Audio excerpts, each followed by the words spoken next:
sure kung may kasama pa ako today, pero pupunta ako ng Merlion kasi uuwi na ako bukas. Di pa kami nagkikita ng Merlion. Di pa ako nakapag-attendance check doon. Alis na ako, katatapos ko lang, and 11 AM na. Ganito pala feeling pag wala si Bobby, wala akong Google Maps. Hindi ko alam kung tumatama ba, pero hinahanap ko yung Bugis Station. Tapos umaambon. Guys, magmamakdo ako today. Parang ang sarap.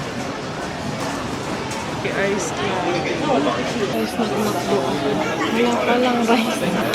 Binili ko ay chicken na chili crab.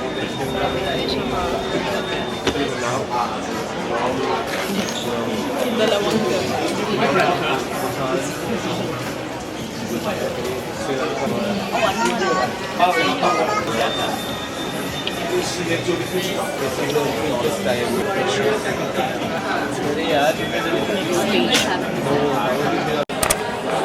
ko ang galing ko na mag-commute.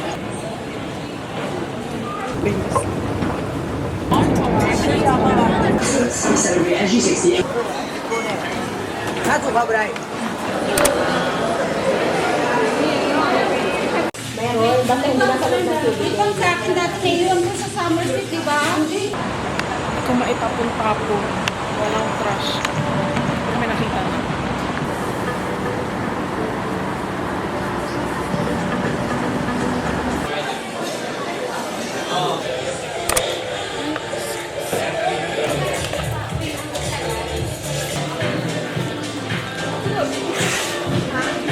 But just one time.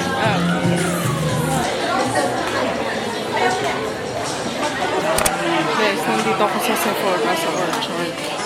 Sabi ko, wala akong bibilhin. Sabi sa inyo wala akong gustong bilhin.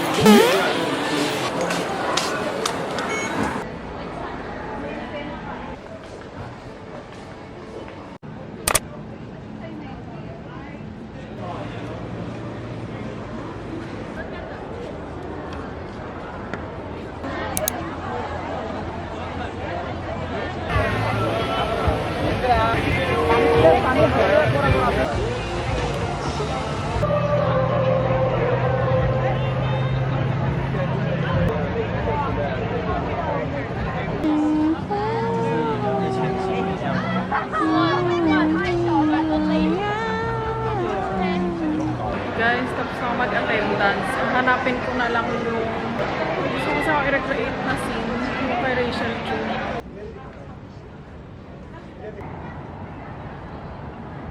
Ang sakit na ng paa ko.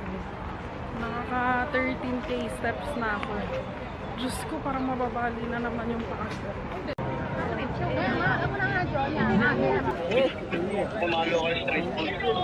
7:15 na pero ang liwanag pa dito. Parang ano lang, 5:30 sa atin. Sabi sa inyo, hindi ako natatakot maligaw dito eh. Hindi ko na alam kung nasaan ako. Pero, pag nakakita ko ng train, nakakatawa lang kasi kahit anong reklamong gawin ko na masakit na yung paa ko, wala naman akong choice kundi maglakad. Kasi walang angkas dito. Sobrang mahal ng Grab. Yung one time nag-Grab ako kasi ginabi kami or inumaga. Diyos ko, 20 SGD. Wala pang 5 minutes, nasa bahay na ako. Nasa hotel na, I mean. When there's a train, there's a wheel. Ha? Kailangan mo lang i-figure out kung anong line yung sasakyan mo. Kung northbound ba or southbound, ganon. Mali pala yung binabaan ko. So, babalik tayo kasi hanapin natin yung papuntang Marina South Pier. Kasi dadaan ng Marina Bay Sands. Wish ko lang tama na itong binabaan ko ulit. Ngayon, nandito ako sa may Raffles Place. Bababa ako papuntang Marina Bay. 2 hours later. Exit ang tinuturo. Ang hinahanap ko, yung train. Siya nga. Anyway, didiretso na ako ng Laupas at di ko na kaya maghanap ng train. Hilong-hilo na ako. I think I spoke too soon na kaya kong hindi maligaw basta may train. Ibig ko palang sabihin, kaya ko lang umuwi basta may train. Hindi ko mahanap yung ibang lugar. Sa wakas, te. Parang mapuputol na yung paa ko pag di pa ako umupo. This is sliced beef hor fun dito sa Lau Pa Sat. Tatry ko.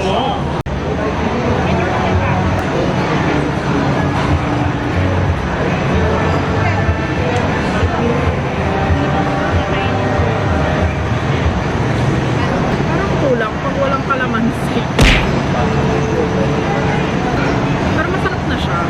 Parang feel ko lang mas kumpleto pag may kalamansi. Guys, end na ng day 4 and nalulungkot ako. Ayoko pang umuwi. Parang nag-enjoy ako sa pag-explore dito. Kaso, wala eh. Kailangan nating umuwi para magtrabaho ulit. Nasesepangs ako sa room na to. Nag-enjoy ako kapag naliligaw ako kasi nare-realize ko, ito pala yung ganito, ganito. Wala lang. Pero kailangan ko na mag-empake. Kasi hinihintay na yung mga pasabay ko. Tignan nyo naman, kawawa naman yung paa ko. Muntik na sumakit. Grabing paang yan. Huwag nyo napansinin yung pedicure ko. Grabing paa yan. Oh. Halos di na makatayo si bakla. Pero in fairness ha, ang galing ko magpasabay. Ang daming nag-order. Thank you nga pala sa mga nagpasabay ng mga Charles & Keith na bag, perfume, tsaka kung ano-ano pa sa Donkey. So feeling ko babalik pa ako dito at magpapasabay pa ako ulit. That's it for day 4 habang sumasakit-sakit yung paa ko.